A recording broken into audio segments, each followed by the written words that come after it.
গোষ্ঠীর হাতাহাতির ছবি আপনারা দেখতে পাচ্ছেন।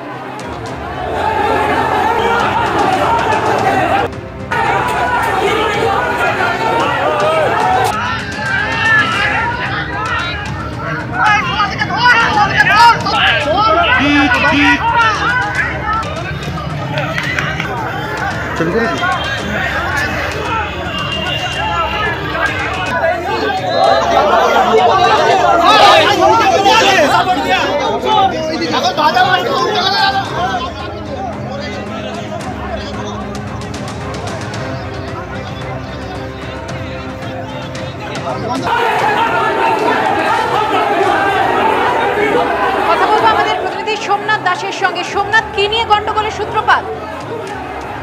দেখো সুকন্যা, আমরা এই মুহূর্তে দাঁড়িয়ে রয়েছি তোমার ঘাটাল অরবিন্দ স্টেডিয়াম।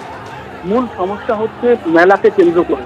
এখানে একটি খুব গুরুত্বপূর্ণ এবং ঐতিহ্যপূর্ণ মেলা, শিশু মেলা, ঘাটাল শিশু মেলা, এবং সেই শিশু মেলা খুব বড় সড়ো করে হয় এবং খুব প্রচলিত আছে বহুদিন ধরে। এই শিশু মেলা রাস কার হাতে থাকবে এই নিয়েই গন্ডগোল। মূলত দুদিন আগেই এই শিশু মেলা অরাজনৈতিক হলেও এখানকার এখন যারা রাজনীতিতে আছেন, যেমন শঙ্কর দোলই প্রাক্তন এমএলএ এবং জেলা পরিষদ সদস্য, এই শঙ্কর দোলই তিনি তার এবং এলাকার তার পার্টি কর্মকর্তাদের বিভিন্ন ঘাটালের কমিটিকে ডাকে এবং ডেকে নিজেই একটা কমিটি গঠন করে। এবং এই মেলার কমিটি যে রয়েছে, যে মেলা কমিটিতে গত বছরও দেব ছিল যুগ্ম সম্পাদক এবং দেব এবং শঙ্কর দোলই যুগ্ম সম্পাদক ছিল। কিন্তু এবছর শঙ্কর দোলই যে মিটিং করে তাতে দেবকে সম্পূর্ণ কমিটি থেকে বাদ দেওয়া হয় এবং যে মহকুমা শাসক তিনি সভাপতি থাকতেন তাকেও বাদ দিয়ে অন্য কাউকে সভাপতি করা হয়।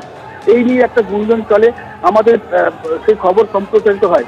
তারপরেই ঘাটালের যিনি এমএলএ রয়েছেন বিজেপি বিধায়ক শীতল কপাট, তিনি পোস্টার দেন বিভিন্ন ঘাটালের বিভিন্ন জায়গায় যে মেলাকে কেন্দ্র করে রাজনীতিকরণ করা হচ্ছে এবং তোলাবাজি করা হচ্ছে, তোলা হচ্ছে। এইরকম ভাবে তিনি যখন পোস্টার দেন সে খবরও আমাদের সম্প্রচার করা হয়। তারপরে তড়িঘড়ি করে দেব আজকে 11টার সময় একটি মিটিং ডাকেন অরবিন্দ স্টেডিয়ামে।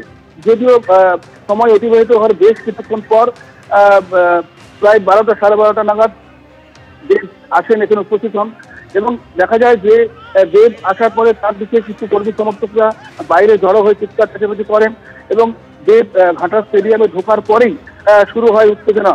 কোথা থেকে লাঠি ছোটা চলে আসে অরবিন্দ স্টেডিয়ামের ভেতরে, যেখানে সভাকক্ষ ছিল, সভাগৃহ ছিল, সেই সভাগৃহে ঠেলাঠেলি মারামারি শুরু হয় কর্মী সমর্থকদের মধ্যে এবং এই ঠেলাঠেলি আস্তে আস্তে চলে যায় লাঠালাঠিতে। কোথা থেকে এত লাঠি জড়ো হয়েছিল সেটাই বুঝে ওঠা যাচ্ছে না। এক পক্ষ বলছে যে আরেক পক্ষ গন্ডগোল করার জন্য আগে থেকে লাঠি ছোটা নিয়ে জড়ো হয়েছিল।